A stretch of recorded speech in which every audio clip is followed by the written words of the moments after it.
Bom, vamos começar com as acariações, 10 da manhã uma, 11 da manhã outra, essa é a previsão. De um lado, General Braga Neto e Tenente Coronel Mauro Cid, de outro, ex-ministro da Justiça Anderson Torres e general que comandou o Exército Freire Gomes. Queria saber e principalmente esse confronto militar com militar, Tenente Coronel com general, Helene.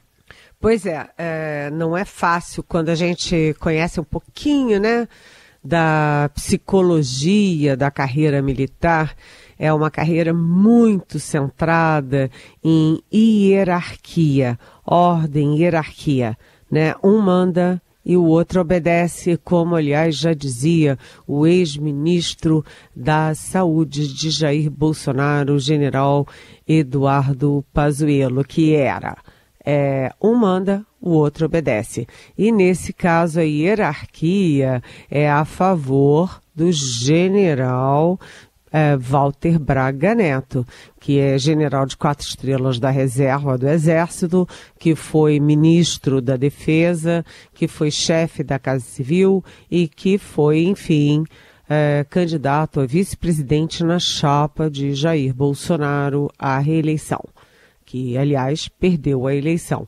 Mas, e do outro lado, é o tenente-coronel ainda da ativa Mauro Cid, que tinha uma carreira brilhante pela frente, que chegaria facilmente ao generalato, mas jogou tudo fora ao virar o faz-tudo de Jair Bolsonaro.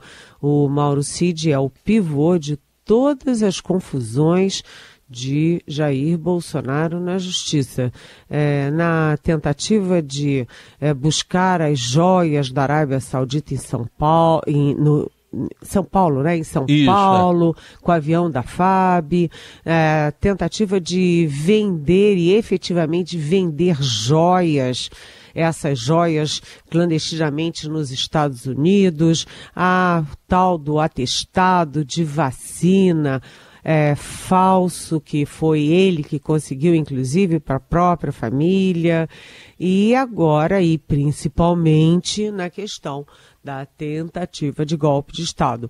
Então, o Mauro Cid, além de ser o delator de tudo isso, ele estava por trás de todas as lambanças do governo Jair Bolsonaro. E aí vocês imaginam um general cara a cara com um tenente-coronel que está sob enorme pressão, né, que, enfim, não é fácil para militar delatar os outros militares, como o Mauro Cid fez porque qualquer um faria, né, para salvar a própria pele, né, contar a verdade para salvar a própria pele, ou pelo menos tentar, né, se livrar de uma condenação maior. E nessa cariação, que não vai ser muito longa, não, a expectativa é de que comece às 10 horas, portanto daqui a pouco, e acabe às 11. Nessa 1 hora, o Walter Braga Neto, que continua preso, vem a Brasília, está chegando, a Brasília já chegou de tornozeleira para a cariação é sempre olho no olho. O Walter Braga Neto quer questionar duas acusações feitas pelo delator Mauro Cid. Uma delas é sobre a reunião do dia 8 de novembro no apartamento dele em Brasília sobre o golpe. Então, ele quer saber, né? Aliás, foi no dia 12 de novembro de 2022, o Mauro Cid relata uma reunião que houve no apartamento do Walter Braga Neto para discutir aquele plano punhal verde e amarelo, que era o plano para sequestrar e eventualmente matar Alexandre de Moraes, o Geraldo Alckmin, vice do Lula, e o próprio Lula. A defesa do Walter Braga Neto questiona qual é a prova que o Mauro Cid tem de que essa reunião aconteceu e foi com essa finalidade. E segundo a defesa também do Braga Neto, portanto, o próprio Braga Neto, hoje na cariação, vai questionar a informação do Mauro Cid, que o Mauro Cid deu e repetiu mais uma vez, de que era preciso financiar, ter recursos para pagar ali essa operação toda do punhal verde e amarelo, né, para sequestrar ministro, fazer campana, etc., alugar carro, comprar celular disfarçado, essas coisas todas. E, segundo Mauro Cid, quem providenciou esse dinheiro foi o Walter Braga Neto, o general Walter Braga Neto, que levou o dinheiro numa caixa, né, na verdade, numa mala de carregar vinho. Então, vai ser cara a cara. Quem abre a sessão é o relator do caso, Alexandre de Moraes, e também vai estar presente o Procurador-Geral da República, Paulo Gonet. Enfim, ali tem uma questão de hierarquia. É um general, olho a olho, pressionando um tenente-coronel muito mais jovem. Isso tem um peso psicológico grande. Vamos ver se isso balança aí os depoimentos e as versões do Mauro Cid. A segunda cariação, que vem em seguida e deve começar, se não acontecerem atrasos, é a cariação às 11 horas da manhã entre o ex-ministro da Justiça, Anderson Torres, que é o único civil das acariações, mas é réu também, cara a cara com o ex-comandante do Exército Brasileiro, General Freire Gomes, que não é réu e sim testemunha nesse caso todo. E aí o Anderson Torres quer saber das declarações, com que base, né, o general Freire Gomes disse que ele, Anderson Gomes, era o assessor do Bolsonaro para GLO, que é a garantia da lei e da ordem, que é botar militar na rua, tanque na rua, e para também Estado de Defesa e Estado de Sítio, que eram os instrumentos que aquela turma toda do Bolsonaro estava resgatando para instalar o golpe no Brasil. Então, uma das questões aí que está em jogo é que a defesa do Anderson Torres vai levar para a cariação uma lista das idas e vindas de Anderson Torres ao Palácio da Alvorada, para dizer que, hora nenhuma, Anderson Torres se encontrou com o Freire Gomes e, portanto, que vai tentar dizer que o Freire Gomes não tem como afirmar nem manter as suas afirmações e seus depoimentos envolvendo o próprio Anderson Torres. Vai ser bem, eu acho que a cariação é sempre muito tenso. Vamos ver o que sai de resultado prático. O lado curioso também dessa vez que não vai ser aberto, né, Eliane? Tudo ali no sigilo, pelo menos num primeiro momento. Não sei se vão divulgar depois, né? Sempre divulgam depois, né? Nesse caso vai ser fechado. Inclusive isso alivia um pouco a pressão sobre o Mauro Cid, né? Ficar cara a cara com o superior hierárquico, e depois, sim, é uma questão de horas, ou 1 ou 2 dias para liberarem as gravações, mas o fato é que é fechado, sim. E para a gente saber se vai bater continência ou não dessa vez, né, Eliane? Da outra vez verdade. Bateu. Sabe que tem outro detalhe? Os réus, os 3 réus, que são o Walter Braga Neto, o Anderson Torres e o Mauro Cid, eles têm o direito de ficar em silêncio, né, para não se comprometer e não piorarem a sua situação. Mas o Freire Gomes, que é apenas testemunha, ele não pode ficar calado, ele tem a obrigação de falar. Muito bem. Vamos seguir com a agenda em Brasília, agora no Planalto. Hoje, de volta, o ministro Fernando Haddad vai se encontrar com o presidente Lula, Eliane. Sim, ele se encontra com o presidente Lula por volta das 3h30 da tarde e é um encontro dessa vez que aparentemente, pelo menos pelo que a gente vê na agenda, é um encontro a dois, né? É uma cariação, digamos assim, mais uma cariação no dia entre o presidente Lula e o seu ministro da Fazenda, Fernando Haddad. Por quê? Porque nas reuniões em que aparecem a Gleisi Hoffmann, o Rui Costa, que é o chefe da Casa Civil, a Gleisi Hoffmann, que é ex-presidente do PT e é a chefe da articulação política, a coisa fica mais tensa ainda, mais tensa do que a encariação, porque ficam 2 contra 1 e o Lula arbitrando entre eles. Agora não, é uma conversa homem a homem ali, olho no olho, do Fernando Haddad com Lula para pensar nos próximos passos, já que o governo e, portanto, ambos, Lula e Haddad, tiveram 3 derrotas muito, muito importantes, muito ácidas na semana passada. Como fazer para manter de pé o arcabouço fiscal se o Congresso Nacional tira o tapete do Haddad no aumento de arrecadação e, além de tudo, aumenta os gastos, né? Como é que mantém equilíbrio fiscal aumentando gastos e impedindo aumento de arrecadação? Então, isso é uma questão. Como vamos dizer, negociar com o Congresso arisco dessa forma? A última manifestação do Lula foi favorável ao plano, à proposta do Haddad, ao próprio Haddad, ele bancou ali firmemente. Só que o Lula demorou muito.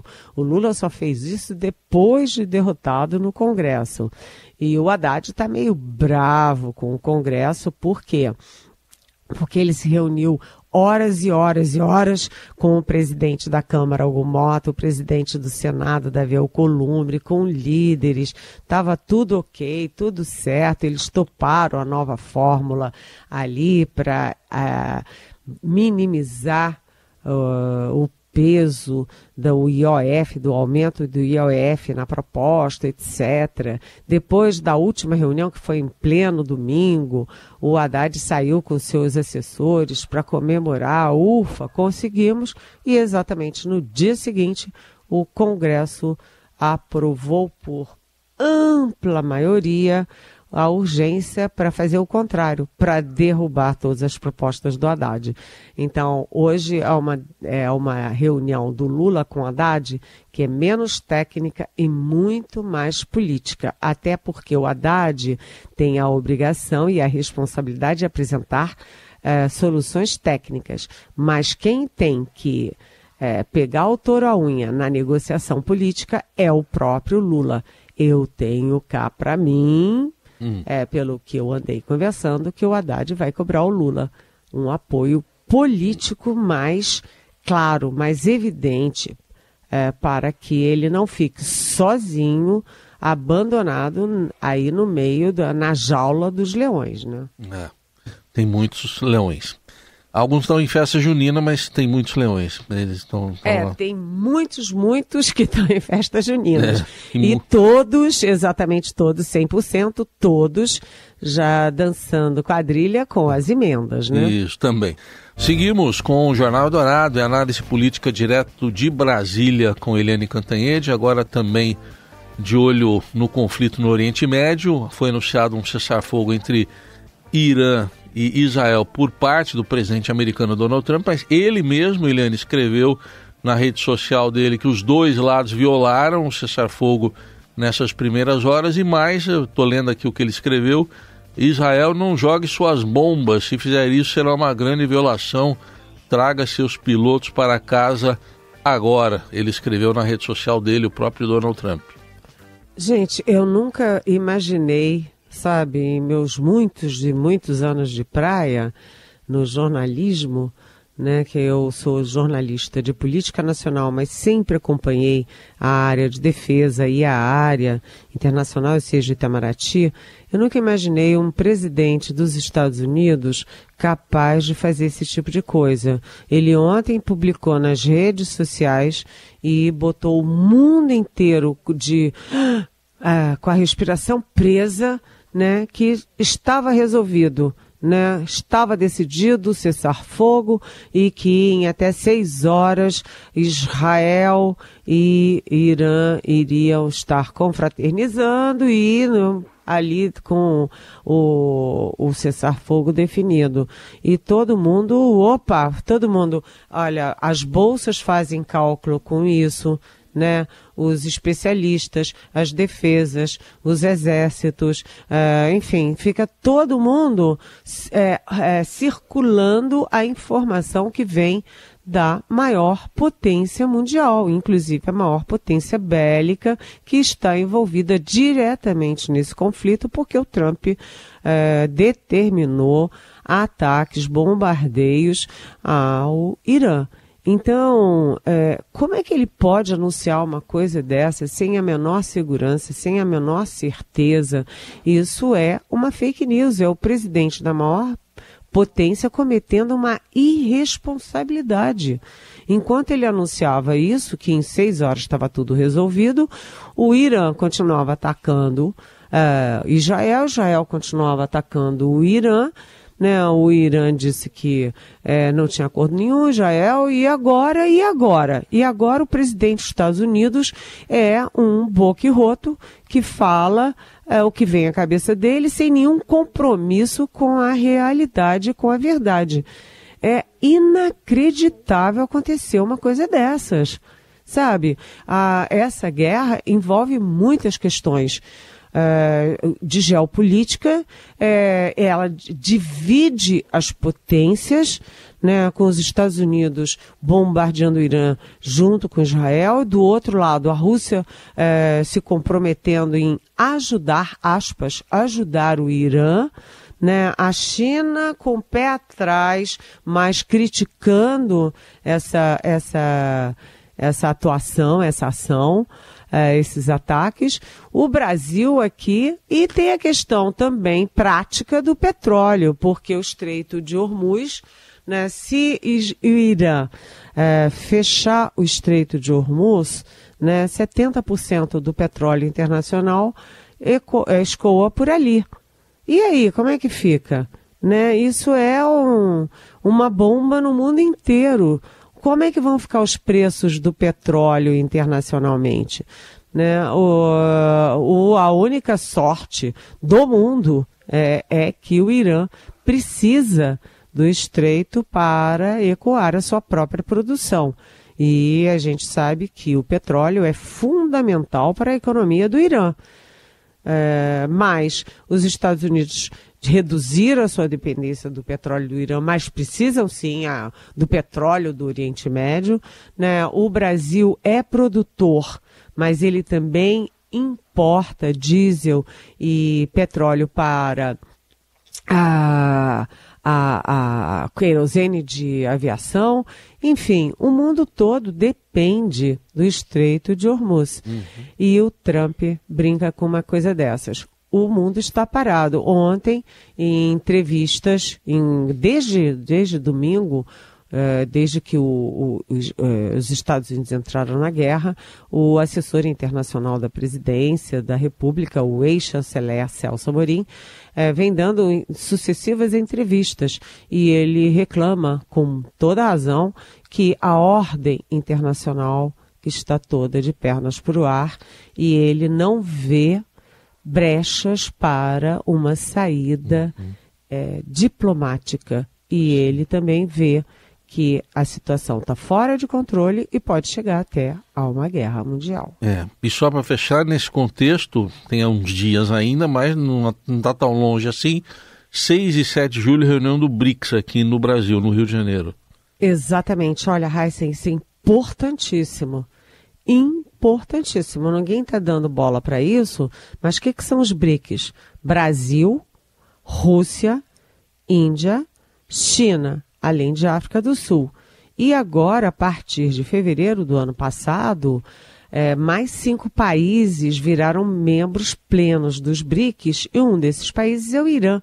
Portanto, o Brasil vai ser anfitrião de uma cúpula que inclui Irã, Rússia e China.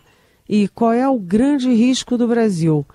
É ser fotografado como aliado do Irã, da Rússia e da China contra os Estados Unidos, contra o Ocidente. Ou seja, é uma situação muito delicada. É claro que essa reunião foi marcada com muita antecedência, né? Faz parte do cronograma dos BRICS e não tinha nada a ver com a guerra. Mas diante da guerra, o Brasil ficou numa enorme saia justa. E o erro é o Lula se meter onde não deve. Isso é uma briga de gigantes. E o Brasil, nessa briga, é um país pequeno. É apenas uma potência regional muito distante do olho do furacão.